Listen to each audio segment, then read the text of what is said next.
ಗರ್ದಿ ಗಮ್ಮತ್ ವೀಕ್ಷಕರಿಗೆ ನಮಸ್ಕಾರ ಗಡ್ರಿ. ಗರ್ದಿ ಗಮ್ಮತ್ ಪೇಜ್ ಫಾಲೋವರ್ ಆಗ್ರಿ, ಯೂಟ್ಯೂಬ್ ಸಬ್ಸ್ಕ್ರೈಬ್ ಆಗ್ರಿ, ಶೇರ್ ಮಾಡಿರಿ, ಲೈಕ್ ಮಾಡಿರಿ, ಕಮೆಂಟ್ ಮಾಡಿರಿ.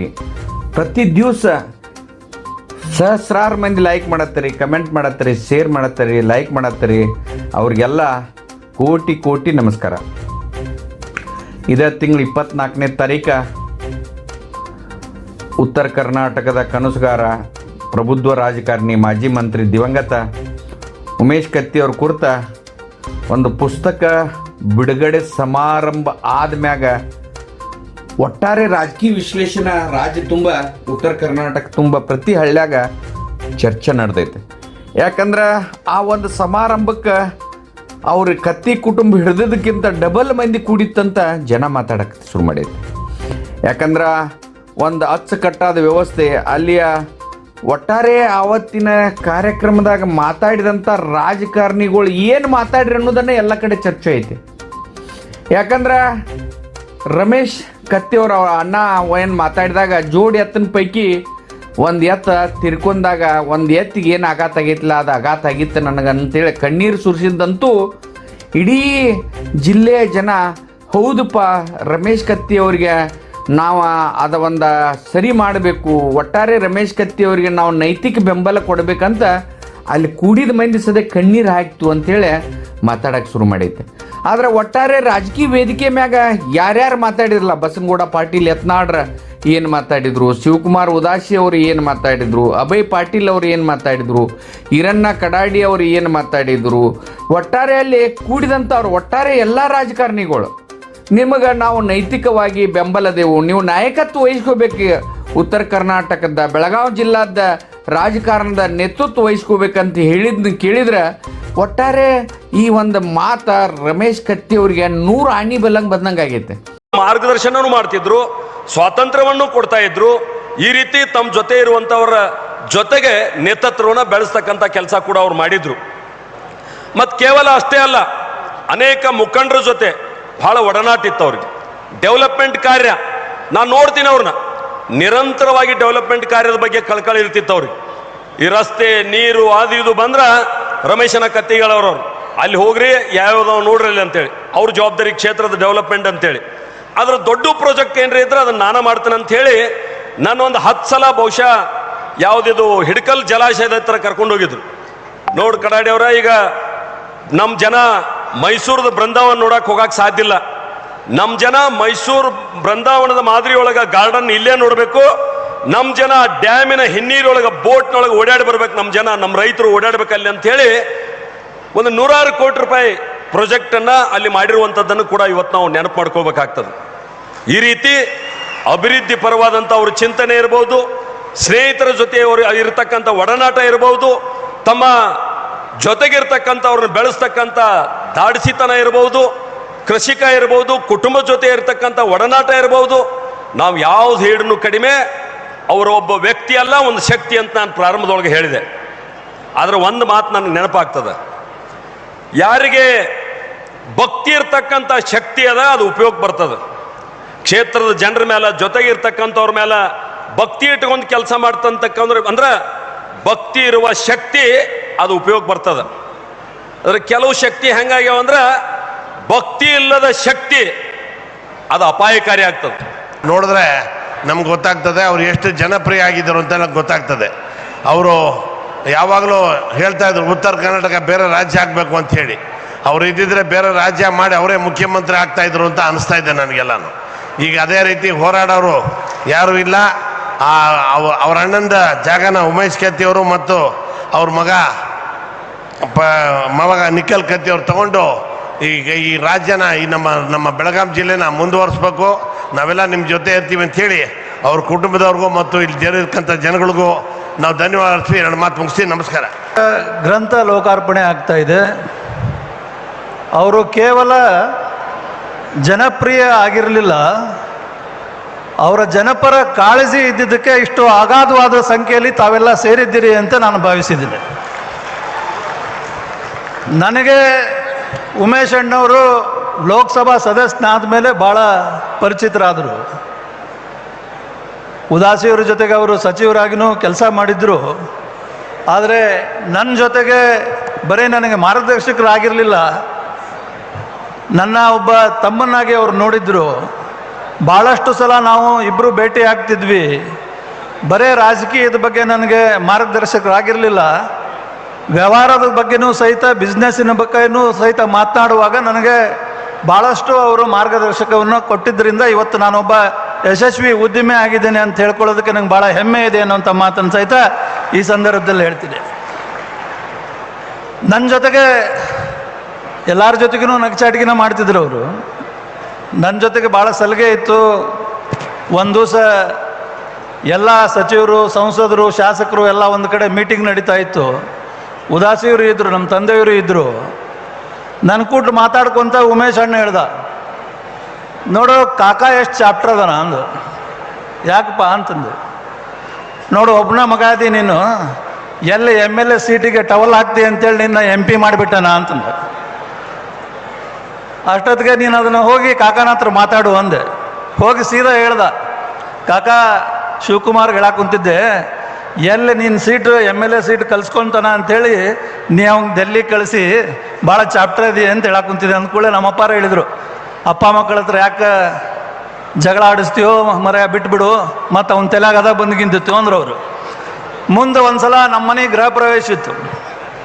ಗೃಹ ಪ್ರವೇಶ ಇದ್ದಾಗ ಬಂದರು, ಇವನು ರಮೇಶ್ನೂ ಬಂದ, ಉಮೇಶಣ್ಣೂ ಬಂದ, ಸುರೇಶ್ ಅಂಗಡಿಯವರು ಬಂದರು. ಅಲ್ಲಿ ಸುಮ್ಮನೆ ಇರ್ದ, ಕಾಕ ನೀನು ಹೊಟ್ಟಾಗ ಎಂಥ ಮಗನ ಹಿಡ್ದಿಲ್ಲ ಅಂತಂದ. ಯಾಕಪ್ಪ ಏನಾಗ್ತದ, ಇಷ್ಟು ದೊಡ್ಡ ಮನೆ ಬೇಕಾಗಿತ್ತು ನಿಮ್ಗೆ ಅಂತಂದು. ಅಷ್ಟ ಬೇಕಾಗಿತ್ತು ನಮ್ಮ ಅಪ್ಪಾರ್ಗೂ. ಹೇಳಿದ್ರೆ ಕೇಳಿಲ್ಲಪ್ಪ, ಇದು ಕಸ ಹೊಡೆಯೋರು ಯಾರು ಅಂತ ಅವರು ಅಂದ್ಕೊಳ್ಳಿ. ನಾ ಹೇಳಿದೆ, ನೀ ಮತ್ತೆ ನಮ್ಮ ಅಪ್ಪ ಮಕ್ಕಳ ಹತ್ರ ಜಗಳ ಹಚ್ಚಕ್ಕೆ ಬಂದಿಪ್ಪ ಅಂತಂದೆ. ಹಂಗಲ್ಲ ಹೇಳ್ದೆ, ಇಷ್ಟು ಖರ್ಚಿಗೆ ಇರಬಾರ್ದು, ರೊಕ್ಕ ಉಳಿಸ್ಬೇಕು ಅಂತಂದ. ಆದರೆ ನನಗೊಮ್ಮೆ ಗಂಭೀರವಾಗಿ ಒಂದು ಸಲ ಒಂದು ಮಾತು ಹೇಳಿದ್ದ, ಶಿವಕುಮಾರ್ ನೋಡಪ್ಪ, ನೀನು ರಾಜಕಾರಣ ಮಾಡು, ಇಲ್ಲ ವ್ಯವಹಾರ ಮಾಡು, ಏನಾದರೂ ಮಾಡು. ಈಗ ಅವ್ರ ಮಕ್ಕಳೆಲ್ಲ ಮೊಮ್ಮಕ್ಕಳೆಲ್ಲ ಮಾತಾಡೋದು ನಾನು ಕೇಳ್ತಾ ಇದ್ದೆ. ನನಗೊಂದು ಮಾತು ಹೇಳಿದ್ದವ, ಹಚ್ಚೋದಾದ್ರೆ ದೀಪ ಹಚ್ಚಪ್ಪ, ಬೆಂಕಿ ಹಚ್ಚಬೇಡ ಅಂದು. ಹಚ್ಚೋದಾದ್ರೆ ದೀಪ ಹಚ್ಚು, ಬೆಂಕಿ ಹಚ್ಚಬೇಡ.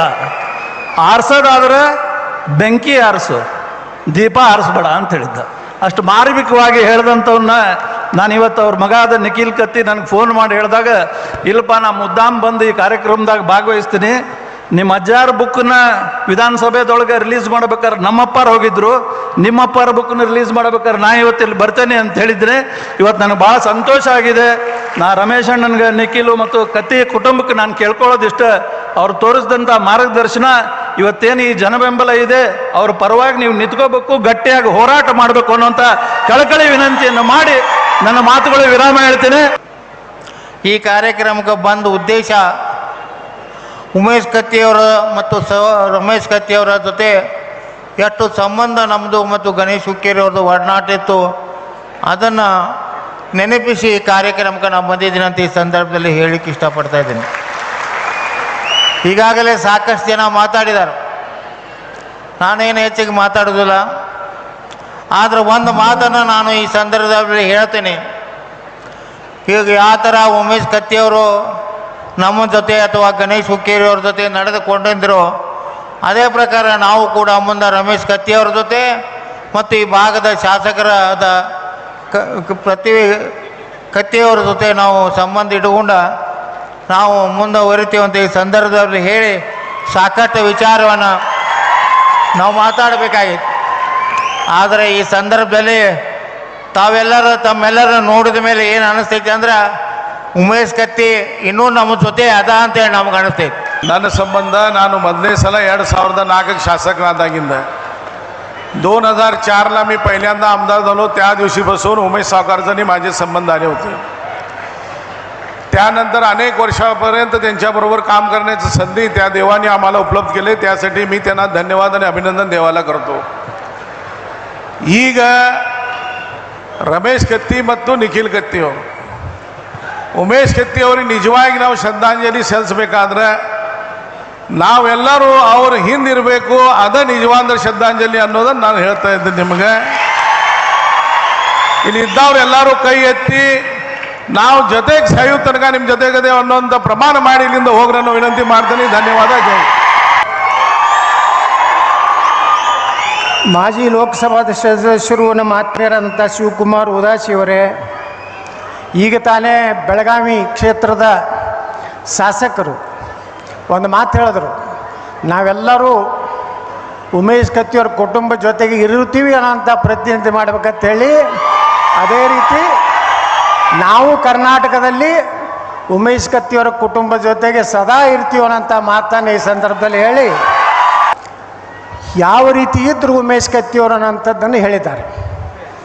ನೇರ, ದಿಟ್ಟ, ನಿರಂತರ. ಉಮೇಶ್ ಕತ್ತಿಯವರು ಅಂದ್ರೆ ಯಾರಿಗೂ ಅನಿಸುತ್ತಿದ್ದಿಲ್ಲ, ಏನು ಹೇಳಬೇಕಾಗಿ ನೇರವಾಗಿ ಹೇಳ್ತಿದ್ರು. ಯಾರು ಹೈಕಮಾಂಡ್ ಆದರೂ ವಾರ್ನಿಂಗ್ ಮಾಡಿದ್ರು ಬಿಡ್ತಿದ್ದಿಲ್ಲ, ಕ್ಯಾರೆ ಅಂದ್ರೂ ಬಿಡ್ತಿದ್ದಿಲ್ಲ. ಇವತ್ತು ಭಾಳಷ್ಟು ಚರ್ಚೆ ಆಗೋದು ಏನಂದರೆ ಉತ್ತರ ಕರ್ನಾಟಕ ಹಿಂದೆ ಉಳಿದದ. ಯಾಕೆ ಉಳಿದದ? ಮೂಕ ಬಸವಣ್ಣಗಳನ್ನು ನಾವು ಆರಿಸಿ ಕಳಿಸಿದ್ದಕ್ಕೆ ಉಳಿದದ.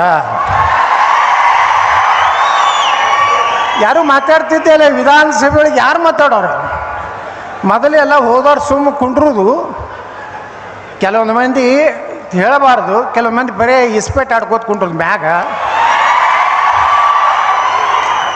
ಯಾವ ಊರಿಗೆ ರೋಡ್ ಮಾಡಬಾರ್ದು, ರೋಡ್ ಮಾಡಿದ್ರೆ ಅವರು ತಾಲೂಕಕ್ಕೆ ಬರ್ತಾರೆ, ತಾಲೂಕದಿಂದ ಬೆಳಗಾವಿಗೆ ಬರ್ತಾರೆ, ಬೆಳಗಾವಿಯಿಂದ ಬೆಂಗಳೂರು ಬರ್ತಾರೆ, ಹುಷಾರಾಗ್ತಾರೆ ಅಂತೇಳಿ ಕೆಲವೊಂದು ಮಂದಿ ರಾಜಕಾರಣಿಗಳು ತಲೆಯಾಗಿ ಈ ಉತ್ತರ ಕನ್ನಡದಾಗಿತ್ತು. ಈಗ ಅವ್ರನ್ನ ನಾವು ಟೀಕೆ ಮಾಡೋದ್ರಾಗ ಅರ್ಥ ಇಲ್ಲ. ಆ ಕಡೆ ಮೈಸೂರು ಭಾಗದವ್ರನ್ನ ನಾವು ಉಮೇಶ್ ಕತ್ತಿಯವ್ರು ಅಂಥವ್ರು ಒಂದು 10 ಮಂದಿ ಯಾವಾಗಲೂ ವಿಧಾನಸಭೆ ಒಳಗೆ ಇದ್ದಿದ್ರೆ ಉತ್ತರ ಕರ್ನಾಟಕ ಎಂದೂ ಹಿಂದುಳಿತಿರಲಿಲ್ಲ. ಕೇಳಬೇಕು, ಯಾಕೆ ಹಂಚಬೇಕು ಅವರಿಗೆ? ವೋಟ್ ಹಾಕಿದವ್ರು ನೀವು, ನಮ್ಮದು ಲೆಕ್ಕ ಕೊಡಬೇಕಾಗಿದ್ದು ನಿಮಗೆ. ನಾವು ಚಮಚಾಗಿರಿ ಮಾಡಿ ಸಾಹೇಬ್ರ ಅಂದು, ಅಪ್ಪಾಜಿ ಅಂದು, ನಮ್ಮತನ ಎಂದು ಬಿಡ್ತೀವಲ್ಲ, ಅದಕ್ಕೆ ಹಿನ್ನಡೆ ಆಗ್ತದೆ. ನಾವು ಉಮೇಶ್ ಕತ್ತಿಯವರು ನಾವು ಎಷ್ಟು ಆತ್ಮೀಯರಾಗಿದ್ದೀವಿ ಅಂದರೆ, ಬೆಂಗಳೂರಿಗೆ ನಾ ಬಂದೀನಿ ಅಂದರೆ ಫೋನ್ ಮಾಡ್ತಿದ್ರು, ಗೌಡ್ರ ಇವತ್ತು ನಮ್ಮ ಮನೆಗೆ ಊಟಕ್ಕೆ ಬರ್ಬೇಕಂತೇಳಿ. ಅವರು ನಮ್ಮ ಬಿಜಾಪುರ ಉಸ್ತುವಾರಿ ಮಂತ್ರಿ ಇದ್ದಾಗ ಯಾರ್ಯಾರನ್ನ IB ಒಳಗೆ ಭೇಟಿಯಾಗಿ, ನಡ್ರಪ್ಪ ನೀವು ಖಾಲಿ ಬರೀ ಪುಕ್ಸಟ್ಟು ಮಾತು ಹೇಳೋರು ನಡ್ರಿ ಅಂಥೇಳಿ ನಮ್ಮ ಮನೆಗೆ ರಾತ್ರಿ ಊಟಕ್ಕೆ ಬರೋರು. ಎಷ್ಟು ಅವರ ಒಂದು ಅಜಾತ ಶತ್ರು ಅಂತ ಕರೀತಾರೆ. ಈ ದೇಶದಲ್ಲಿ ಅಟಲ್ ಬಿಹಾರಿ ವಾಜಪೇಯಿ ಅವರಿಗೆ ಅಜಾತ ಶತ್ರು ಅಂತ ಕರೀತಾರೆ. ಕರ್ನಾಟಕದಲ್ಲಿ ಯಾರಾದರೂ ಅಜಾತ ಶತ್ರು ಅಂದರೆ ಅದು ಉಮೇಶ್ ಕತ್ತಿಯವರು. ಎಲ್ಲಿನೂ ಸಹ ಆ ಮನುಷ್ಯನ ಬಳಿ ಹೊಟ್ಟಿ ಕಿಚ್ಚು, ಸ್ವಾರ್ಥ, ಇವ್ರನ್ನ ತುಳಿಬೇಕು, ನಾನೇ ಮುಂದೆ ಬರಬೇಕು, ಯಾವಾಗಲೂ ಎಂದೂ ವಿಚಾರ ಮಾಡದ ವ್ಯಕ್ತಿ. ಅವ್ರು ಹೇಳ್ತಿದ್ರು, ಏ ಗೌಡ್ರ ನಿಮ್ಮದು ಅರ್ಧ ರಕ್ತ ಐತಿ ನನ್ನ ಬಲ್ಲಿ ಅಂತ ಹೇಳ್ತಿದ್ರು. ಯಾವಾಗಲೂ ನಿಮ್ಮದು ಅರ್ಧ ರಕ್ತ ಐತೈತೆ, ಅದಕ್ಕೆ ನಾ ಹಿಂಗದೀನಿ ಅಂದರೆ ಉಮೇಶ್ ಕತ್ತಿಯವ್ರನ್ನ ನಾನು ಭಾಳ ಸಮೀಪದಿಂದ ಕೊನೆ ದಿವಸಗಳಲ್ಲಿ ಭಾಳ ಸಮೀಪದಿಂದ ನಾನು ನೋಡ್ದವ. ಅವ್ರ ಒಡನಾಟ ಹೆಂಗಿತ್ತು ಅಂದರೆ, ಅವತ್ತು ನಮ್ಮ ಬಿಜಾಪುರನಾಗ 7 ದಿವಸದ ಗಣಪತಿ ವಿಸರ್ಜನೆ ಕಾರ್ಯಕ್ರಮ ನಡೆದಿತ್ತು ನಮ್ಮ ಸಿದ್ದೇಶ್ವರ ದೇವಸ್ಥಾನ ಮುಂದೆ. ಒಮ್ಮಿಂದೊಮ್ಮೆ ಫೋನ್ ಬಂದುಬಿಡ್ತು, ಉಮೇಶ್ ಕತ್ತಿಯವ್ರು ಈಗ ಹಾರ್ಟ್ ಅಟ್ಯಾಕ್ ಆಗಿ ತೀರ್ಕೊಂಡ್ರಂತೇಳಿ. ಆ ಸ್ಟೇಜ್ ಇಳಿದು ಹೋದವ ನನಗೆ 15 ದಿವಸ ಯಾವಾಗರೇ ಮಕ್ಕೊಂಬಂದು ನೆನಪಾದ್ರೆ ತಾನೇ ಕಣ್ಣ ನೀರುಗ.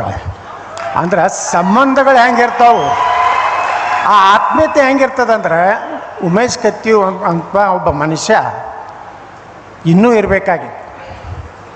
ಅವರು ನಾವು ಏನಾರು ಕೂಡಿದ್ರೆ ಈ ಸಲ ಉತ್ತರ ಕರ್ನಾಟಕದ ಭವಿಷ್ಯನೇ ಚೇಂಜ್ ಮಾಡ್ತಿದ್ವಿ. ಅಂಥ ತಾಕತ್ತು ನಾವು ಮಾತಾಡೋ ತಾಕತ್ತಿತ್ತು ನಮ್ಮಿಬ್ಬರಿಗೂ. ನಾ ಯಾರಿಗೂ ಅನ್ಸಲಿಲ್ಲ, ಇನ್ನಂತರೂ ಮತ್ತೆ ಅನ್ಸೋದಿಲ್ಲ. ನಾನು ಏನು ತಿಳ್ಕೊಂಡಿದ್ದೆ, ನಾವು ಬರೀ ಉತ್ತರ ಕರ್ನಾಟಕ ಲಿಮಿಟ್ ಅಂತ ಹೇಳಿ. ಈಗ ಮಂಡ್ಯಕ್ಕೂ ಸಹಿತ ನಮ್ಮ ಶಕ್ತಿ ಇವತ್ತು ವಿಸ್ತಾರ ಆಗ್ತಾ ಇದೆ. ನಾವು ಉಮೇಶ್ ಕತ್ತಿಯವ್ರು ಮಾತಾಡ್ತಿದ್ರು, ಬಸವನಗೌಡ ಮೊದಲು ನಾ ಮುಖ್ಯಮಂತ್ರಿ ಆಗ್ತೀವಿ ಉತ್ತರ ಕರ್ನಾಟಕ ಆದ್ರೆ, ಅಲ್ಲಿಂದ ನೀ ಆಗಕ್ಕೆ ಯಾಕೋಲಕ್ಕೆ ಸಹಕಾರ ನೀವು ಮೊದಲಾಗ್ರಿ, ನಾ ಬರೀ MLA ಅಲ್ಲ, ನೀವು ಉಪಮುಖ್ಯ ಇಲ್ರಿ, ಬರೀ ಲಿಂಗಾಯತರಾದ್ರೆ ಒಂದು ಜನ ತಪ್ಪು ತಿಳ್ಕೊತಾರೆ. ಬೇರೆ ಸಮಾಜದವ್ರು ಉಪಮುಖ್ಯಮಂತ್ರಿ ಮಾಡೋನು, ಹಿಂದುಳಿದವ್ರನ್ನ ದಲಿತರನ್ನ ನೀವು ಮುಖ್ಯಮಂತ್ರಿ ಆದ್ರೆ ಸಾಕು, ನಾನೇ ಮುಖ್ಯಮಂತ್ರಿ ಇದ್ದಂಗೆ ಅನ್ನೋಂಥ ಒಂದು ಬಾಂಧವ್ಯ ಇವತ್ತು ಉಮೇಶ್ ಕತ್ತಿಯವ್ರ ಜೋರ ಐತಿ. ನಾವೆಲ್ಲ ತಿಳ್ಕೊಂಡಿದ್ದೀವಿ. ಹುಕ್ಕೇರಿ ಒಳಗೊಂದು ಕಾರ್ಯಕ್ರಮ ಮಾಡಿದ್ರೆ ಷಷ್ಠಾಬ್ದಿ 60 ವರ್ಷದ್ದು. ಬಹುಶಃ ಆ ಕುಟುಂಬಕ್ಕೆ 60 ವರ್ಷದ ನಂತರ ಒಂದೇನೋ ಭಯ. ನಮ್ಮ ಬಿಜಾಪುರನಾಗ ಒಂದು ಕುಟುಂಬ ಐತಿ, 60 ವರ್ಷದ ತನಕ ಏನೇನಪ್ಪ ಎಲ್ಲರಿಗೆ ಕರೆದು ಊಟ ಮಾಡಿಸಿದ್ರು, ಇನ್ನೇನೇನೂ ಆಗೋದಿಲ್ಲ ನಮ್ಮ ಉಮೇಶ್ ಕತ್ತಿಯವ್ರಿಗೆ ಅನ್ನೋಂಥದ್ದಿದ್ದಾಗ ದಿಢೀರ್ನೇ ನಮಗೆಲ್ಲರಿಗೂ ಒಂದು ಸಿಡಿಲು ಬಡ್ದಂಗೆ ಆದಂಥ ಒಂದು ಸುದ್ದಿ ಉಮೇಶ್ ಕತ್ತಿಯವರ ಒಂದು ನಿಧನ. ಇವತ್ತು ಉಮೇಶ್ ಕತ್ತಿಯವರು ಇದ್ದರೆ ವಿಧಾನಸಭೆಯಲ್ಲಿ ಒಂದು ಶಕ್ತಿಯಾಗಿ ನಾವು ಇವತ್ತೇನಾರು ವಿರೋಧ ಪಕ್ಷದ ನಾಯಕರು ಯಾರು ಆಗಿರ್ತಿದ್ರು ಅಂದ್ರೆ ಅದು ಉಮೇಶ್ ಕತ್ತಿ ಆಗಿರ್ತಿದ್ರು. ಯಾಕಂದರೆ ಆ ಮನುಷ್ಯರಿಗೆ ಈಗಾಗಲೇ ನಮ್ಮ ಈರಣ್ಣ ಕಡ್ಡಾಡಿ ಅವರು ಎಲ್ಲ ಹೇಳಿದ್ರಲ್ಲ, ಭಾಳ ಅಂಕಿ ಅಂಶಗಳ ಮೇಲೆ ಡೆವಲಪ್ಮೆಂಟ್ ವಿಷಯದಾಗ ನಾನು ಒಂದೇ ಕಮಿಟಿಯಾಗಿದ್ದೀವಿ. ಅವ್ರ PAಗಳು ಹೇಳ್ತಿದ್ರು ನೀರಾವರಿದು ರಸ್ತೆದು ಅದನ್ನ ಇದು ನೋಡ್ಕೊಂಡು ಬಾರ್ದು ಏನಾಯಿತು ಇದು ಆಯಿತು ಅಂದರೆ ಒಬ್ಬ MLA ಶಾಸಕನಿಗೆ ಏನು ಇರಬೇಕು ಶಕ್ತಿ ಇದ್ದಂಥದ್ದು. ಮತ್ತು 8 ಸಲ ಸತತವಾಗಿ ಒಂದು ವಿಧಾನಸಭಾ ಕ್ಷೇತ್ರದಿಂದ ಒಮ್ಮೆ ಅವ್ರು ಇಂಟ್ರ್ಯೂ ನೋಡ್ಲಕತ್ತಿದ್ದೆ ನಾವು JDS ಬಿಟ್ಟು ಒಂದು ಯಾವುದೋ ಚಾನಲ್ದವ್ರು ಅವ್ರು ಇಂಟ್ರ್ಯೂ ತೊಗೋತಿದ್ರು. ನಾ ಏನು ಕುಡುಗೋಲ ಹತೋಟಿ ತೊಗೊಂಡು ನಿಂತ್ರೂ ನಾ ಆರಿಸಿ ಬರ್ತೀನಿ ಹುಕ್ಕೇರಿ ಒಳಗೆ, ಅಂದ್ರೆ ಅಷ್ಟು ಕಾನ್ಫಿಡೆನ್ಸ್ ಇರಬೇಕು. ಯಾವಾಗಲೂ ಹೇಳಿದ್ರೆ ಎಲ್ಲರೂ ಅವ್ರಿಗೆ ಯಾವುದೇ ಪಾರ್ಟಿ ಚಿಹ್ನೆ ಇರ್ಲಿಕ್ಕಂದ್ರೂ ನಡೀತಿತ್ತಂತೇಳಿ, ಹಂಗೆ ಮತದಾರರು ಸಹಿತ ಚಲೋ ಅಭ್ಯರ್ಥಿ ಇದ್ದಂದ್ರೆ ಚಿನ್ನ ನೋಡಬಾರ್ದು, ಒಳ್ಳೆ ಯಾವದಾನ ಗುದ್ದಬೇಕು ಹಂಗೆ ಅಂದ್ರೆ ಎಲ್ಲ ಪಾರ್ಟಿಗಳಿಗೆ ಹಂಚಿಕೆ ಬರ್ತದೆ. ನನ್ನ ತೊಗೋತಿದ್ದಿಲ್ಲ BJPಗೆ, ನಾ MLCಗೆ ಇಂಡಿಪೆಂಡೆಂಟ್ ಆರ್ಸಿ ಬಂದೇಳಿ ಮ್ಯಾಗಿನವ್ರು ಕರೆದು ತೊಗೊಂಡ್ರು. ಹೊಟ್ಟೆ ನಾನು ತೊಗೋಬಾರ್ದತ್ತಿತ್ತು. ಇವತ್ತು ನಾನು ಇಷ್ಟೇ ಹೇಳ್ತೀನಿ, ಉಮೇಶ್ ಕತ್ತಿಯವರ ಕನಸೇನಿದೆ, ಉತ್ತರ ಕರ್ನಾಟಕದಲ್ಲಿ ನಮಗಾದಂಥ ಅನ್ಯಾಯ ಸರಿಪಡಿಸ್ಬೇಕು ಅನ್ನೋಂಥ ಅವರು ಏನೊಂದು ಕನಸಿತ್ತು, ಆ ಕನಸನ್ನು ನನಸು ಮಾಡುವಂಥ ಕಾಲ 2028 ಕರ್ನಾಟಕ ಬಂದೇ ಬರ್ತದೆ. ಯಾರೇನು ಲಗ ಹೊಡೆಲಾಕೋ ಚಿತ್ತ ಪಟ್ಟಾಗಲಕ್ಕ ಉತ್ತರ ಕರ್ನಾಟಕದವ್ರೆ ಮುಖ್ಯಮಂತ್ರಿ 2028 ಕರ್ನಾಟಕದಲ್ಲಿ ಇರ್ತಾರ. ಅಲ್ಲಿಂದ ಅಳುದಕ್ಕೆ ಮುಖ್ಯಮಂತ್ರಿ ಇರಬಾರ್ದು, ಏನಕ್ಕೆ ಕೆಲಸ ಮಾಡೋದಲ್ಲ. ಕೆಲವೊಂದು ಮುಖ್ಯಮಂತ್ರಿ ಆಗ್ಯಾವು, ಅದ್ರ ಹೆಸರು ಸಹಿತ ನಮಗೂ ನೆನಪಿಲ್ಲ, ಸುಮ್ಮ ಆಗೋದು. ಅಲ್ಲಿ ಹೋಗಿ ಅಪ್ಪಾಜಿ ಅನ್ನೋದು, ಇಲ್ಲಿ ಕಾಕಾಜಿ ಅನ್ನೋದು, ಅವರು ಕಾಲು ಹಿಡಿದು ಮುಖ್ಯಮಂತ್ರಿ ಆಗೋದು, ಏನು ಸುಡ್ಗಾಡೋನು ಮಾಡೋದಿಲ್ಲ. ಧೈರ್ಯ ಬೇಕು, ತಾಕತ್ತು ಬೇಕು ಉಮೇಶ್ ಕತ್ತಿಯವ್ರಂಗೆ, ಅಂದ್ರೆ ಉತ್ತರ ಕೊಡ್ಬೇಕಾಗ್ತೈತಿ ವಿಧಾನಸಭೆ ಒಳಗೆ. ನನಗೂ ಏನೇನೋ ಮಾತಾಡಿದ್ರು, ನೀನು ಹೊರಗೆ ಹಾಕ್ಯಾರ ಹಂಗೆ, ನಿನಗೂ ಹೊರಗೆ ಹಾಕಿದ್ರು ಲೋಪಾತ್ ಕೇಳಿದೆ ನಾನು. ಎಕ್ಸ್ಪೆಲ್ ಮಾಡ್ಯಾರ ಕುಂಡ್ರು ಅಂತಂದ್ರು, ನಿನಗೂ ಎಕ್ಸ್ಪೆಲ್ ಮಾಡಿದ್ರು ಸುಮ್ಕೊಂಡ್ರು ಅಂತಂದ್ರು. ಹಿಂಗೆ ಏನು ಮಾಡಂಗೆ ಅದಾರ, ಈಗೇನು ಮಾಡ್ತಾರೆ. ಮುಂದೆ ಕುಂಡಿರ್ತಿದ್ದೆ 5ನೇ 6ನೇ ನಂಬರ್ನಾಗ, ಈಗ ಒಯ್ದೆಲ್ಲ ಕಡೆಗೆ ಹೋಗೋದಾರ. ನಾ ಮನೆ ಸಿದ್ದರಾಮಯ್ಯವ್ರು ಹೇಳೀನಿ, ಈ ಕಡೆಗೆ ಕೂತೀನಿ, ಮುಂದಿನ ವರ್ಷ ಮುಂದಿನ 28ರ ನಾ ಮುಂದೆ ಬಂದು 1ನೇ ನಂಬರ್ ಹಾಕೋಬೇಕು. ಅದಕ್ಕೆ ನಮ್ಮ ಕತ್ತಿ ಕುಟುಂಬ ಏನಿದೆ, ರಮೇಶ್ ಕತ್ತಿಯವರು ಈಗೆಲ್ಲ ಮೊಮ್ಮಕ್ಕಳ ಕಡೆ ಭಾಷಣ ಮಾಡಿಸಿದ್ರು.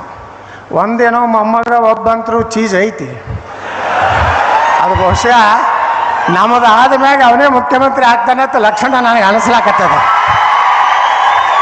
ಆದ್ರೆ ರಮೇಶ್ ಅಣ್ಣವ್ರಿಗೆ ಎಲ್ಲರನ್ನೂ ವಿಶ್ವಾಸ ತಗೊಂಡು ಪ್ರೀತಿಯಿಂದ ತಗೊಂಡು ನಿಖಿಲ್ ಕತ್ತಿಯವರು ಸಂಭಾಯ್ತ ಮನುಷ್ಯ ಅದಾರ, ಹೆಚ್ಚು ಮಾತಾಡೋದಿಲ್ಲ ಅವ್ರು ವಿಧಾನಸಭಾದಾಗ. ನಾ ಹೇಳ್ತಿರ್ತೀನಿ, ಮಾತಾಡಿ ಸಾವುಕಾರ ಅಪ್ಪ ಹೆಂಗಿದ್ದೀನಿ ಹಿಂಗೆ ಯಾಕೆ ಮಾತಾಡ್ತೀನಿ, ಹೊಡಿಯೋಣ ಅವನು ಏನಾಗಿತ್ತಾಗಲ್ಲ. ನಾ ಹಂಗೆ ಎಬ್ಸಿ ಅವ್ರಿಗೆ ಹೇಳ್ತಿರ್ತೀನಿ ನಿಖಿಲ್ ಕತ್ತಿಯವ್ರಿಗೆ, ಮಾತಾಡಿ ಯಾಕೆ ಸುಮ್ಮ ಕೊಡ್ತೀವಿ ಸಾವುಕಾರ, ಗಟ್ಟಿಯಾಗಿ ಮಾತಾಡೋದು ಕಲ್ರಿ. ಏನು ಮಾಡಂಗಾದ್ರೆ ಉಚ್ಚಾಟನೆ ಮಾಡ್ತಾರ. ಈಗ ನಾನು ಉಚ್ಚಾಟನೆ ಮಾಡ್ಯಾರ ಏನು ನಾನು ನೆನ್ಕಿಸಿದ್ರೆ ಏನೂ ಇಲ್ಲ. ಈಗ ಅನಧಿಕೃತ ವಿರೋಧ ಪಕ್ಷ ನಾನೇ ಅಡ್ಜಸ್ಟ್ಮೆಂಟ್ ಲಾಡ್ದು ಹೊಡೆದೇ ಹೊಡಿತೀನಿ, ಗಾಡಿ ಹೊಡೆದೇ ಹೊಡಿತೀನಿ, ನನಗೂ ರೇಡ್ ಹಾಕ್ತೀನಿ ಅಂತಾರೆ, ಎಕ್ಸೈಸ್ ಕಳಿಸ್ತಾರೆ, ಇನ್ಕಮ್ ಟ್ಯಾಕ್ಸ್ ಕಳಿಸ್ತಾರೆ. ನೀವೇನು ಸುಡುಗಾಡ ಕಳಿಸ್ರಿ, ನಾವೇನು ಮಾಡೇ ಇಲ್ಲ ಅಂದ್ರೆ ನಮ್ದೇನು ಮಾಡ್ತಾರೆ. ಹಾಗೆ ಉಮೇಶ್ ಕತ್ತಿಯವರು ಇವತ್ತು ನಾ ಇಷ್ಟೇ ಹೇಳ್ತೀನಿ, ಇವತ್ತೇನೋ ನೀವೆಲ್ಲ ಈ ಒಂದು ಶಕ್ತಿ ತುಂಬಲಾಕತ್ತೀರಿ, ಮುಂದಿನ ದಿವಸನಾಗ ಬೆಳಗಾವಿ ಜಿಲ್ಲೆಯಲ್ಲಿ ಒಮ್ಮೆ ನಾನು ನನ್ನ ಮನ್ಯಾಗ ಹುಟ್ಟು ಕೂತಾಗ ಉಮೇಶ್ ಕತ್ತಿಯವರು ನಾವು AB ಪಾಟೀಲ್ರ ಬಗ್ಗೆ ಚರ್ಚೆ ಮಾಡಿದ್ವಿ. ಪಾಪ ಉಮೇಶ್ ಕತ್ತಿಯವರು ಕಣ್ಣ ನೀರು ತೆಗೆದು, ಇಲ್ಲ ಬಸನಗೌಡ ಏನೋ ಆಗಿ ಪಾಪ ಅವನು AB ಬರಬೇಕು, ನಾನು ಅವ್ನು ಕೂಡ ಒಮ್ಮೆ ರಾಜಕಾರಣಕ್ಕೆ ಬಂದೀವಿ, ಯಾವುದೋ ಕಾರಣದಿಂದ ತೊಂದರೆ ಆಗೈತೆ ಅಂತೇಳಿ ಹಚ್ಚಿಕೊಡು ಫೋನ್ ಅಂತಂದರು. ನಾ AB ಪಾಟೀಲ್ರಿಗೆ ಫೋನ್ ಮಾಡಿದೆ. ಮಾಡಿ ಏನಾಗಿದ್ದಪ್ಪ, ಆಯ್ತಪ್ಪ ಇನ್ನು ಮುಂದೆ ನಾವು ಇಬ್ಬರಿಗೂ ಬೇರೆ ಬೇರೆ ಕ್ಷೇತ್ರ ನೋಡಿಕೊಂಡು ಒಂದಾಗಿ ಹೋಗೋಣ ಅಂತೇಳಿ ಮುಂದೊಂದು 15 ದಿವಸನಾಗ ನಾವು ಇವ್ರನ್ನಿಬ್ಬರು ಕೂಡಿಸ್ಬೇಕಂತೇಳಿ ಅವತ್ತು ರಾತ್ರಿ ಪಾಪ ಕಣ್ಣ ನೀರು ತೆಗೆದ್ರು ಉಮೇಶ್ ಕತ್ತಿಯವರು. ಆ ಕಡೆನೂ ಏನಾಯಿತು, AB ಪಾಟೀಲ್ರು ಮಾತಾಡಿ ಒಂದು ಹಂತಕ್ಕೆ ತರಬೇಕು ಅನ್ನೋದ್ರಾಗ ನಮ್ಮನ್ನೇ ಆಗಲಿ ಇವತ್ತು ಉಮೇಶ್ ಕತ್ತಿಯವರು ಹೋದರು. ಅದಕ್ಕೆ ಬೆಳಗಾವಿ ಜಿಲ್ಲೆಯ ರಾಜಕಾರಣದಲ್ಲಿ ಶಕ್ತಿಗಳು ವಿಘಟನೆ ಆಗಿದ್ದು ಈಗ ಮತ್ತು ಈಗ ಒಂದಾಡೆ ಆಗ್ತಾ ಇದ್ದಾರೆ. ಎಲ್ಲರೂ ಒಂದಾಗ್ರಿ, ಎಲ್ಲ ಸಮಾಜದನ್ನು ತಗೊಂಡು ಬೆಳಗಾವಿ ಜಿಲ್ಲೆಯಲ್ಲೆಲ್ಲ ಇಡೀ ಉತ್ತರ ಕರ್ನಾಟಕದಲ್ಲಿ ನಾವು ಯಾವಾಗಲೂ ಉಮೇಶ್ ಕತ್ತಿಯವ್ರ ಜೊತೆಗೇ ಇರ್ತೀವಿ. ಆದರೆ ನಮ್ಮ ರಮೇಶ್ ಅಣ್ಣ ಕತ್ತಿಯವರು ಸ್ವಲ್ಪ ಭಾಳ ಸ್ಟ್ರಾಂಗ್ ಮಾತಾಡ್ತಾರೆ, ನನಗಿಂತ ಸ್ಟ್ರಾಂಗ್ ಮಾತಾಡ್ತಾರೆ. ಸ್ವಲ್ಪ ಸ್ಮೂತ್ ಆಗಬೇಕು, ಸ್ವಲ್ಪ ಸ್ಮೂತ್ ಆಗಬೇಕು. ಸ್ವಲ್ಪ ಇಲ್ಲಿ ಏನೋ ಮುಳ್ಳೋದು ಬಂದಿದ್ದಂದ್ರೆ ಎಲ್ಲ ತೆಗೆದು ಸ್ಮೂತ್ ಆದರೆ ತಗೋರಿ. ನಾವೇನು ಜಾತಿ ಗೀತಿ ಮಾಡೋಲ್ಲ. ಉಮೇಶ್ ಕತ್ತಿಯವರ ಸಲುವಾಗಿ ಯಾವುದೇ ಜಾತಿ ಇಲ್ಲ. ಅವರೊಬ್ಬ ಅಜಾತ ಶತ್ರು, ಅವರೆಲ್ಲರಿಗೂ ಪ್ರೀತಿ ಆದವರು. ನಿಮ್ಗೆ ಎಷ್ಟು ಪ್ರೀತಿ ಐತಿ ಕರ್ನಾಟಕದಲ್ಲಿ ಎಲ್ಲ ರಾಜಕಾರಣಿಗಳಲ್ಲಿಯೂ ಸಹ ಉಮೇಶ್ ಕತ್ತಿಯವ್ರ ಮ್ಯಾಗ ಪ್ರೀತಿ ಇದೆ, ಆ ಕುಟುಂಬದ ಪ್ರೀತಿ ಇದೆ. ನೀವೆಲ್ಲರೂ ಅವ್ರನ್ನ ಹೆಂಗೆ ಬೆಳೆಸಿದ್ರಿ, ಮುಂದಿನ ದಿವಸ ಅವ್ರ ಕುಟುಂಬವನ್ನು ಎಂದೂ ಕೈ ಕೊಡಬೇಡ್ರಿ. ಯಾಕಂದ್ರೆ ರೊಕ್ಕ ಭಾಳ ಆಟ ಆಡ್ತದೆ, ರೊಕ್ಕ ಭಾಳ ಆಟ ಆಡ್ತದೆ. ರೊಕ್ಕಕ್ಕೆ ಬಲಿ ಆಗಬೇಡ್ರಿ. ಎಲ್ಲ ದೇವ್ರ ಭಗವಂತ ಎಷ್ಟು ಸಮೃದ್ಧ ಕೊಟ್ಟಾನೆ ಬೆಳಗಾವಿ ಜಿಲ್ಲೆಯೊಳಗೆ. 1000 2000 ಭಾಳ ಆದ್ರೆ 2 ಲಕ್ಷ 1 ಲಕ್ಷ ಕೊಡ್ತಾರೆ ಒಂದು ಲೀಟ್ರ್ಗಳಿಗೆ. ಆದರೆ ಎಷ್ಟು ದಿವಸದಲ್ಲ ಅವ್ರದ್ದು 1 ಲಕ್ಷ. ಅದಕ್ಕೆ ಅದ್ರ ಸಲುವಾಗಿ ನೀವು ರೊಕ್ಕಕ್ಕೆ ಮಾರ್ಕೋ ಅಂಥವ್ರು ಆಗಬೇಡ್ರಿ. ಒಂದಿಲ್ಲ ಒಂದು ದಿವಸ ಕರ್ನಾಟಕದಲ್ಲಿ ನಿಮ್ಮ ಆಶೀರ್ವಾದದ ಸರ್ಕಾರ ಬಂದೇ ಬರ್ತದೆ. ನಾವೆಲ್ಲರೂ ಕೂಡಿ ಉಮೇಶ್ ಕತ್ತಿಯವರ ಏನು ಉತ್ತರ ಕರ್ನಾಟಕವನ್ನು ಕನಸು ಕಂಡಾರಲ್ಲ, ಆ ಕನಸನ್ನು ಮೊದಲ ಹಂತದಲ್ಲಿ ಅಲ್ಲೇ ಇದು ಬಡ್ದಾಡ್ತೀವಿ. ಆಗದೇ ಇದ್ದರೆ ಒಂದಿಲ್ಲ ಒಂದು ದಿವಸ ಉಮೇಶ್ ಕತ್ತಿಯವರ ಕನಸು ನನಸು ಮಾಡಲಿಕ್ಕೆ ಕಂಕಣಬದ್ಧರಾಗ್ತೀವಣ ಅಂತ ಮಾತು ಹೇಳಿ, ಈಗಂತರೂ ನಾ ಏನು ಮಾತಾಡಿದ್ರು ನನ್ನ ಮ್ಯಾಗೇನು ಹೈಕಮಾಂಡ್ ಇಲ್ಲ, ನೋಟಿಸ್ ಕೊಡುವುದಿಲ್ಲ, ಯಾವ ನೋಟಿಸ್ಗೆ ಅಂಜೋದಿಲ್ಲ. ಒಟ್ಟು ಉತ್ತರ ಕರ್ನಾಟಕ ವಿಚಾರ ಬಂದಾಗ ನಾನು ವಿಧಾನಸಭೆ ಒಳಗೆ ಗಟ್ಟಿಗೆ ಮಾತಾಡ್ತೀನೋ ಇಲ್ಲೋ. ನೀರಾವರಿ ಬಂದ್ರೆ ನಾನು ಮನೆ ಹೇಳಿದೆ 18 ಲಕ್ಷ ಎಕರೆ ನೀರಾವರಿ ಆಗ್ತದಪ್ಪ ಪುಣ್ಯಾತ್ಮ. 1 ಲಕ್ಷ ರೂಪಾಯಿ ಕೋಟಿ ಸಾಲ ತೆಗಿ, ಎಲ್ಲ 18 ಲಕ್ಷ ನೀರಾವರಿ ಮಾಡಿದ್ರೆ ನಿನ್ನ ಗ್ಯಾರಂಟಿ ತೊಗೊಂಡು ಯಾರಿಗೆ ಬೇಕಾಗೈತಿ, ನಮ್ಮದೇ ವಾರಂಟಿ ಆಗ್ತೈತಪ್ಪ. ಅದಕ್ಕೆ ರೈತರಿಗೇನು ಬೇಕಾಗಿಲ್ಲ, ಸರಿಯಾಗಿ ನೀರು ಒಂದು 10 ತಾಸು ಕರೆಂಟ್ ಆದ್ರೆ ನಿಮ್ಗೆ ಯಾವ ಗ್ಯಾರಂಟಿನೂ ಬೇಕಾಗಿಲ್ಲ, ಗ್ಯಾರಂಟಿನೂ ಬೇಕಾಗಿಲ್ಲ. ವೇದಿಕೆ ಮೇಲೆ ಆಸೀನರಾಗಿರುವ ಎಲ್ಲ ಪೂಜ್ಯರಲ್ಲಿ ಶರಣಾರ್ಥಿಯನ್ನು ಸಲ್ಲಿಸಿ, ವೇದಿಕೆ ಮೇಲೆ ಆಸೀನರಾಗಿರುವ ಎಲ್ಲ ರಾಜಕಾರಣಿಗಳಲ್ಲಿ, ಆಗಮಿಸಿರುವ ಎಲ್ಲ ಉಮೇಶ್ ಕತ್ತಿಯವರ ಅಭಿಮಾನಿಗಳಲ್ಲಿ, ಕತ್ತಿ ಬಂಧುಗಳಲ್ಲಿ, ಆಗಮಿಸಿರುವ ಎಲ್ಲ ಶರಣೆಯರು ಎಲ್ಲರಿಗೂ ಶರಣಾರ್ಥಿಗಳು. ಇದೊಂದು ವಿಶೇಷವಾದ ಕಾರ್ಯಕ್ರಮ. ಅಂದರೆ ಒಂದು ಪುಸ್ತಕ ಮನುಷ್ಯನನ್ನು ಎಷ್ಟು ಚೆನ್ನಾಗಿ ಬದಲಾವಣೆ ಮಾಡ್ತದೆ ಅನ್ನೋದಕ್ಕೆ ಅಂಟು ದಿ ಲಾಸ್ಟ್ ಅಂತ ಹೇಳಿ ಒಂದು ಗಾಂಧೀಜಿಯವರು ಒಂದು ಪುಸ್ತಕವನ್ನು ಓದ್ತಾರೆ ಇಂಗ್ಲೀಷ್ನಲ್ಲಿ. ಇಡೀ ಅವ್ರ ಜೀವನವೇ ಬದಲಾವಣೆ ಆಗ್ತಕ್ಕಂಥ ವ್ಯವಸ್ಥೆ ಬರ್ತದೆ. ಹಾಗೆ ಮನುಷ್ಯ ಒಳ್ಳೆಯ ಪುಸ್ತಕಗಳನ್ನು ಓದುವುದರಿಂದ ನಮ್ಮ ಮನಸ್ಸುಗಳು ಸಹಿತ ಏನು ಮಾಡಬೇಕು ಸಮಾಜಕ್ಕೆ ಅನ್ನೋ ಒಂದು ಚಿಂತನೆ ಬರ್ತದೆ. ಅಂಥ ಒಂದು ಚಿಂತನೆಯನ್ನು ಇಟ್ಟುಕೊಂಡು ಉತ್ತರ ಕರ್ನಾಟಕದ ಕನಸುಗಾರ ಅಂತ ಹೇಳಿ ಉಮೇಶ್ ಕತ್ತಿಯವರ ಒಂದು ಪುಸ್ತಕವನ್ನು ನಿಮ್ಮ ಕಡೆಗೆ ಕೊಡ್ತಕ್ಕಂಥ ಕೆಲಸವನ್ನು ಮಾಡಿದ್ದಾರೆ. ನೋಡಿ ಎಷ್ಟು ಜನ ಬಹಳ ತುಂಬ ಚೆನ್ನಾಗಿ ಮಾತನಾಡಿದರು. ಅವೆಲ್ಲ ಮರೆತು ಹೋಗ್ತಾವೆ. ಮಾಳಿಯವರು ಅದೆಲ್ಲದನ್ನು ಹಿಡಿದಿರ್ತಕ್ಕಂಥ ಕೆಲಸವನ್ನು ಮಾಡಿದ್ದಾರೆ. ನಾವು ಅದನ್ನು ತೆಗೆದುಕೊಂಡು ಹೋಗಿ ಓದಬೇಕು. ನಮಗೆ ಓದಿದಾಗ ಏನನ್ನೋದು ಗೊತ್ತಾಗತ್ತೆ. ನಿಮ್ಮ ಹುಕ್ಕೇರಿ ತಾಲೂಕು, ನಮ್ಮ ಹುಕ್ಕೇರಿ ತಾಲೂಕು ಎಷ್ಟು ಗಟ್ಟಿ ಅಂತ ಹೇಳಿದರೆ ನಿಮಗೆ ಭಾಳಷ್ಟು ಜನರಿಗೆ ಗೊತ್ತದೆ. JH ಪಟೇಲರು ಮುಖ್ಯಮಂತ್ರಿ ಆದರು. JH ಪಟೇಲರು ಮುಖ್ಯಮಂತ್ರಿ ಆದಾಗ ಈಗ ಬೀಳುತ್ತೋ ಆಗ ಬೀಳುತ್ತೋ ಈಗ ಬೀಳುತ್ತೋ ಆಗ ಬೀಳುತ್ತೋ ಅನ್ನೋ ಒಂದು ಸಮಸ್ಯೆ ಬಂತು. ಆವಾಗ ಅವರು ಹಿಂದೆ ಗಟ್ಟಿಯಾಗಿ ನಿಂತುಕೊಂಡು ಉತ್ತರ ಕರ್ನಾಟಕದ ಎಲ್ಲ MLAಗಳನ್ನು ಒಂದು ಕಡೆ ತರತಕ್ಕಂಥ ಕೆಲಸ ಮಾಡಿದವರು ಯಾರಾದರೂ ಇದ್ದರೆ ಅದರ ಉಮೇಶ್ ಕತ್ತಿಯವರು ಹಾಗೂ AB ಪಾಟೀಲರು. ಅವಾಗ ಇಬ್ಬರು ಕೂಡ ಇದ್ದರು, ಮತ್ತೀಗ ಇಬ್ಬರು ಕೂಡಿದ್ದಾರೆ ಎಲ್ಲ ಅಷ್ಟು. ಅಂದರೆ ಇವು ಸಮಾಜದಲ್ಲಿ ಜನರಲ್ಲಿ ಉತ್ತರ ಕರ್ನಾಟಕವನ್ನು ಕಟ್ಟಬೇಕು ಅನ್ನೋ ಒಂದು ದೃಷ್ಟಿಯನ್ನು ಇಟ್ಟುಕೊಂಡು ಕೆಲಸ ಮಾಡ್ತಕ್ಕಂಥ ಜನ ಬಹಳಷ್ಟು ಜನ ಇದ್ದಾರೆ. ಅವರು ಉಮೇಶ್ ಕತ್ತಿಯವರಿಗೆ ಉತ್ತರ ಕರ್ನಾಟಕದ ಕಡೆ ಯಾಕೆ ಇಟ್ಟು ಒಲವು ಬಂತು, ಇದನ್ನು ಸಪ್ರೇಟ್ ರಾಜ್ಯ ಮಾಡಬೇಕು ಅಂತ ಯಾಕೆ ಒಲವು ಬಂತು ಅಂತ ಹೇಳಿದರೆ ಮೊದಲಿನಿಂದಲೂ ಸ್ವಲ್ಪ ಆ ಚಿಂತನೆಯಲ್ಲಿ ಇದ್ದರು. ಆವಾಗ ನಮ್ಮ DC ಆಗಿದ್ದಂಥವ್ರು ಭಾಳಷ್ಟು ಜನರಿಗೆ ಗೊತ್ತದೆ, ಜಾಮದಾರ್ ಅಂಥೇಳಿ DC ಆಗಿದ್ದರು. ಅವರು ತಾರತಮ್ಯ ಅಂತ ಒಂದು ಪುಸ್ತಕವನ್ನು ಬರೀತಾರೆ. DC ಆಗಿ ಮುಗಿದ ಮೇಲೆ ತಾರತಮ್ಯ ಅಂತ ಒಂದು ಪುಸ್ತಕವನ್ನು ಬರೀತಾರೆ. ಆ ಪುಸ್ತಕದಲ್ಲಿ ನೀರಾವರಿಯಿಂದ ನಾವು ಎಷ್ಟು ಹಿಂದಿದ್ದೇವೆ, ಶಿಕ್ಷಣದಿಂದ ಹಿಂದಿದ್ದೇವೆ, ನೌಕರಿಯಿಂದ ಹಿಂದಿದ್ದೇವೆ, ಕೃಷಿಯಿಂದ ಹಿಂದಿದ್ದೇವೆ, ಯಾವ್ಯಾವ ಮೇನ್ ಅದಾವ ಎಲ್ಲದರಿಂದಲೂ ಉತ್ತರ ಕರ್ನಾಟಕ ಹಿಂದಿದೆ ಅನ್ನೋದನ್ನು ಅಂಕಿ ಸಂಖ್ಯೆ ಸರಿಯಾಗಿ ಕೊಡ್ತಕ್ಕಂಥ ಕೆಲಸವನ್ನು ಮಾಡ್ತಾರೆ. ಇದನ್ನು ರೀಪ್ರಿಂಟ್ ಮಾಡಿಸ್ಬೇಕಾಗಿರ್ತದೆ. ನಾಗೇಶನವರು ಅವ್ರ ಮನೆಗೆ ಹೋಗ್ತಾರೆ, ಇವರು ವಿಧಾನಸೌಧದಾಗ ಇದನ್ನು ಎತ್ತಿರ್ತಾರೆ. ಉತ್ತರ ಕರ್ನಾಟಕದ ಬಗ್ಗೆ ಮಾತನಾಡಿದಾಗ ಅವ್ರ ಮನೆಗೆ ಹೋಗ್ತಾರೆ, ಇದನ್ನು ರೀಪ್ರಿಂಟ್ ಮಾಡಿಸ್ಕೊಡ್ರಿ ಹಿಂಗಾಗಿತ್ತೆ ಅಂತ. ಏನದು ಅಂತ ಕೇಳ್ತಾರೆ. ಅವೆಲ್ಲವನ್ನು ಕೂತ್ಕೊಂಡು ಅವರಿಗೆಲ್ಲ ಮಾಹಿತಿ ಕೊಡ್ತಾರೆ. ಆಮೇಲೆ ಒಂದು ತಗೊಂಡು ಓದ್ತಾರೆ. ಆವಾಗಿನಿಂದ ಅವ್ರ ತಲೆ ಒಳಗೆ ಉತ್ತರ ಕರ್ನಾಟಕದ ಬಗ್ಗೆ ಭಾಳಷ್ಟು ಚಿಂತನೆ ಬರ್ತಕ್ಕಂಥ ವ್ಯವಸ್ಥೆ ಬರ್ತದೆ. ಅದನ್ನು ಪ್ರಿಂಟ್ ಮಾಡಿ ಭಾಳಷ್ಟು ಜನರಿಗೆ ಪುಕ್ಕಟೆಯಾಗಿ ಕೊಡ್ತಕ್ಕಂಥ ಕೆಲಸವನ್ನು ಮಾಡ್ತಾರೆ. ಹಾಗೆ ಈ ತಾರತಮ್ಯವನ್ನು ತುಂಬ ಚೆನ್ನಾಗಿ ಅರ್ಥ ಮಾಡಿಕೊಂಡಂಥವರು ಅದಕ್ಕೆ ಉತ್ತರ ಕರ್ನಾಟಕದಲ್ಲಿ ಒಂದು ಹೋರಾಟ ಮಾಡಿ ಜನರಿಗೆ ಕಲ್ಯಾಣ ಮಾಡಬೇಕು ಅಂತ ಹೇಳಿ ಅವರು ಇಂಡಿಯವರು ಹೇಳಿದಂಗೆ ಇಲ್ಲಿಗೆ ಏನು ನೀರು ಬರಲ್ಲ, ಯಾಕೆ ಬರಲ್ಲ, ಅದು ಯಾಕೆ ಮಾಡಬೇಕು ಅನ್ನೋದನ್ನು ಅಧಿಕಾರಿಗಳ ಬೆನ್ನು ಹತ್ಯೆ ಮಾಡ್ತಕ್ಕಂಥ ಕೆಲಸವನ್ನು ಅವರು ಮಾಡಿದರು ಆ ಕಾಲಕ್ಕೆಲ್ಲ. ಒಟ್ಟಾರೆ ರಮೇಶ್ ಕತ್ತಿ ಅವರು ಕೂಡ ಆ ಒಂದು ಬೆಂಬಲ ನೋಡಿ ಅವ್ರ ಅಣ್ಣನ ಕಳ್ಕೊಂಡಿದ್ದು ಮರ್ತ ಒಟ್ಟಾರೆ ನಾ ಎಲ್ಲದಕ್ಕೂ ನಿಮ್ಮ ಜೊತೆ ಇರ್ತೇನೆ ಅಂತ ಹೇಳಿದ್ರೆ ಅಲ್ಲಿ ಕೂಡಿದಂಥ ಪ್ರಕಾಶ್ ಹುಕ್ಕೇರಿ ಅವ್ರ ಸದಕ್ಕೆ ಒಟ್ಟಾರೆ ಅಲ್ಲಿ ಕೂಡಿದಂಥ ಎಲ್ಲ ಸ್ವಾಮೀಜಿಗಳಾಯ್ತು, ರಾಜಕಾರಣಿಗಳಾಯ್ತು, ನಿಮಗೆ ನಾವು ಪಕ್ಷಾತೀತವಾಗಿ ಬೆಂಬಲ ಕೊಡ್ತೀವಿ, ಒಟ್ಟಾರೆ ನೀವು ಮುನ್ನುಗ್ರಿ, ಒಟ್ಟೆ ಯಾವುದಕ್ಕೂ ಹೆದರಬೇಡ್ರಿ, ನಾವೇನೇ ಆದರೂ ಸರ್ವಜ್ಞ ಕರೀರಿ ಅನ್ನೋಂಥ ಉದಾಸಿ ಅವ್ರ ಮಾತು ಭಾಳ ಮಂದಿಗೆ ಕಿವ್ಯಾಕ ಮುಗಿಡಾಕೈತು. ಒಟ್ಟಾರೆ ಬಸನಗೌಡ ಪಾಟೀಲ್ ಯತ್ನಾಳ್ ಅಂತೂ ಅವ್ರು ಏನು ಮಾತಾಡಿದ್ರು, ಒಟ್ಟಾರೆ ಇದು ಮುಂದಿನ ದಿನಮಾನದಾಗ ರಾಜಕೀಯ ದಿಕ್ಸೂಚಿಗೆ ಬದಲಾವಣೆ ಆಗ್ತೈತೆನಾ. ಯಾಕಂದ್ರೆ ಹುಕ್ಕೇರಿ ಕ್ಷೇತ್ರ ಇವತ್ತು ರಾಜಕಾರಣದಾಗ ಒಂದು ಸರ್ಕಾರ ಕೆಡುವುದಂಥ ಕ್ಷೇತ್ರ ಇಲ್ಲೇ. ಯಾಕಂದ್ರೆ ಅವತ್ತಿನ ದಿವಂಗತ ದೇವೇಗೌಡರು ಪ್ರಧಾನಮಂತ್ರಿ ಆಗಬೇಕಾದ್ರೂ ಅಲ್ಲಿ ಹೀರಾ ಶುಗರ್ದಾಗನ ಮೀಟಿಂಗ್ಗಳು ಆಗ್ತಿದ್ವು. ರಾಮಕೃಷ್ಣ ಹೆಗಡೆ ಆಯ್ತು, JH ಪಟೇಲ್ರು ಆಯ್ತು, ಅನೇಕ ಜನ ಮಹಾನ್ ಭಾವರು ಆ ಕಾಲಿಟ್ಟು ಅಲ್ಲಿ ಮೀಟಿಂಗ್ ಮಾಡಿದ್ನ ಜನತಾದಳದಾಗ ಘೋಷಣೆಗಳು ಮಾಡ್ತಿದ್ರು. ಅಂಥ ನಾಯಕರನ್ನು ರೂಪಿಸಿದಂಥ ಒಂದು ಮಣ್ಣಿದೆ. ಅದು ಬಹುತೇಕ ಆ ಒಂದು ಸ್ಥೈರ್ಯ, ಧೈರ್ಯ, ಸಾಹಸ ರಮೇಶ್ ಕತ್ತಿಯವ್ರಂತಕ ಐತಂತೇಳಿ ನಿನ್ನೆ ಕೂಡಿದ ಮಂದಿಯೆಲ್ಲ ರಮೇಶ್ ಕತ್ತಿಯವರ ಅನುಕಂಪ, ರಮೇಶ್ ಕತ್ತಿಯವರಂಥ ಒಬ್ಬ ಆಡಳಿತಗಾರ ಇರಬೇಕು, ವಾಕ್ಚಾತುರ್ ಇದ್ದಾವ, ಎಲ್ಲ ನಾಲೆಜ್ ಇದ್ದಾವ, ಯಾವುದೇ ಇದ್ರ ಬಗ್ಗೆ ಅವನಿಗೆ ನಾವು ಒಟ್ಟಾರೆ ನಾವೆಲ್ಲ ಈ ಘಟಾನುಘಟಿ ಲೀಡ್ರುಗಳು ಅವ್ನಿಗೆ ಬೆಂಬಲ ಕೊಡ್ತೇವೆ ಅಂದ್ರೆ ಅವ್ರ ಅಂತ್ಯಕ್ಕೆ ಏನೋ ತಾಕತ್ತೈತಿ ಅಂತೇಳಿ ಅವ್ರು ಮಾತಾಡಿದ್ದು ನಿಮ್ಮ ಮುಂದೆ ಹೇಳ್ತೇವೆ. ಯಾಕಂದ್ರೆ ಒಟ್ಟಾರೆ ನಿನ್ನೆ ಕಾರ್ಯಕ್ರಮ ಜಿಲ್ಲೆಯ ರಾಜಕಾರಣದ ಬದಲಾವಣೆ ಆಗ್ತೈತಿ. ಒಟ್ಟಾರೆ ರಮೇಶ್ ಕತ್ತಿ ಅಂತ ನಾಯಕರು ನಮ್ಮ ಜಿಲ್ಲಾಕ್ಕೆ ಬೇಕಾಗಿದ್ದಾರೆ, ಅನಿವಾರ್ಯ ಅದಾರ ಅನ್ನುವಂಥ ಮಾತಾಡಿದ್ದನ್ನು ನಿಮ್ಮ ಮುಂದೆ ಹೇಳತ್ತೇನೆ. ಇದು ಅಲ್ಲಿ ಮಾತಾಡಿದ್ದು ಹೇಳತ್ತೇನೆ. ಇದ್ರಾಗೇನ ನೀವು ಹಂಗಂದ್ರು ಹಿಂಗಂದ್ರು ಅಂತ ಯಾರು ತಪ್ಪು ತಿಳ್ಕೊಳಕ್ಕೆ ಹೋಗಬೇಡ್ರಿ.